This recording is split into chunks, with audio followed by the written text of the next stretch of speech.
Hey, what's going on, guys? I just want to do a quick review on the Ecoplus 110 horsepower water chiller. I picked it up from J&L Aquatics. They had it on sale for around $370, I believe. That's Canadian.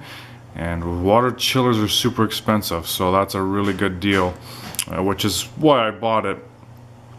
They go all the way up to $2,000 now for in-sump units. It's crazy. But this unit here, originally was made for the horticulture industry. We adopted it for reefing, and you know what? It works great. It's quiet-ish, I guess. I didn't put it under my tank, mainly because of the heat it puts off and the noise or vibration.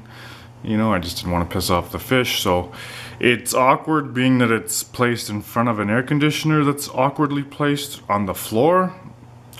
Random, I know, but I didn't do that. I do need to replace that air conditioner, but instead of paying for new AC, I thought I'd pay for a water chiller, because even with that air conditioning unit on in the house, it wasn't enough to keep my tank cool, being that this year we had record temperatures and it was just got hot and out of control. However, the unit was on back order for a while, so that's why this video is at this time of year, and I'm about to shut her down. I just want to show you a little bit of the specs that are in the instructions, just for your own knowledge. Now you see the specs of the 110 horsepower, quarter horsepower, and the half horsepower.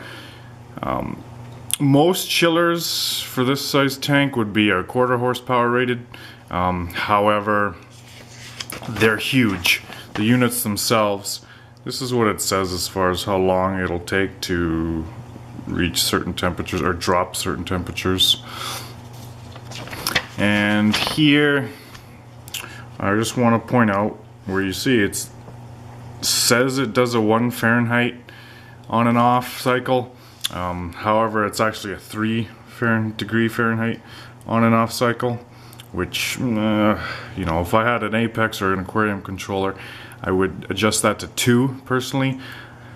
I did contact Ecoplus, and they did say that's not adjustable. However, there are some adjustable options, and I'll just show you those now quickly, and they have to do with this. Of course, setting the temperature. You just hold the set button. This is for what you want to set the set point. So if it goes above... Oops, I let it go too long here.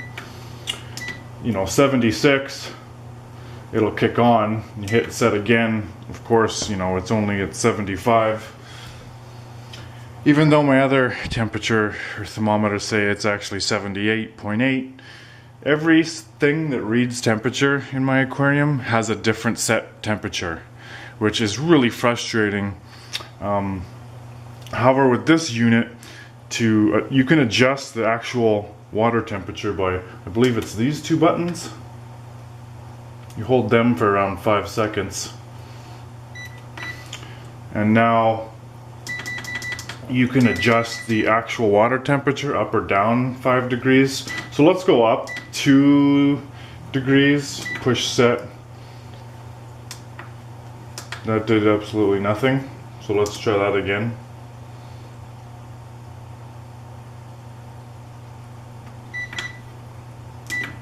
Okay, so I guess I already adjusted it +2, so then you have to go, I guess +3 to do another one up. It stores its initial setting from the looks of it. Also, the front plate comes off for cleaning.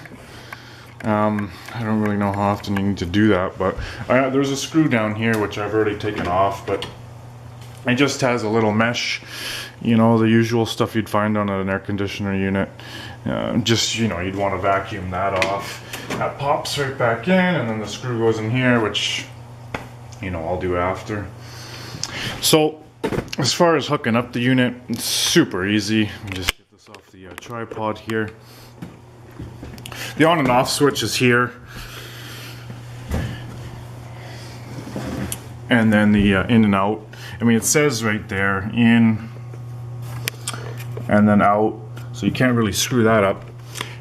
I'd highly recommend metal clamps, because those clamps are what's saving you from a flood, being that I have the pump running non-stop. And the pump I used was just a cheap one off Amazon, a 320 gallons per hour. I think you saw there in the stats it was 66 to 300 this thing requires, so I have the 320 gallon pump there turned down so the water, there's less flow, that way the cooling is more effective. Basically it sucks it from the sump up and out into the in, and then it comes to this other tube and back out there. So what I'm gonna do, what I wanted to do before I end this is just have the unit cycle or turn on just so you can hear it. Let's see if I can get that to happen. Turn it way down.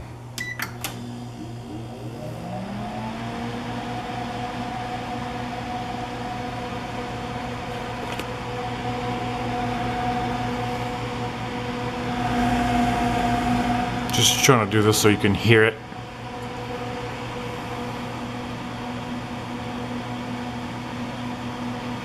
And that's really it. You want to shut it down, you just hit that switch and it's off.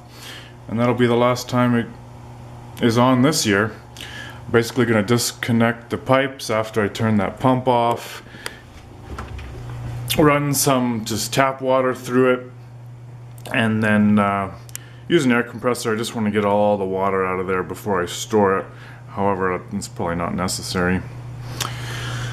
And for the pump, I just have it going to all these control bars up here. It's getting pretty hectic. But you can see why I wouldn't want to put it in here. A, there's so much going on. And, you know, B, it would just create more heat. All the power bars, which are behind the tank, everything you plug in comes with those brick power bars, and they put off a ton of heat. But that's it for this chiller. So if you have any questions, let me know. Until next time, thanks for stopping by.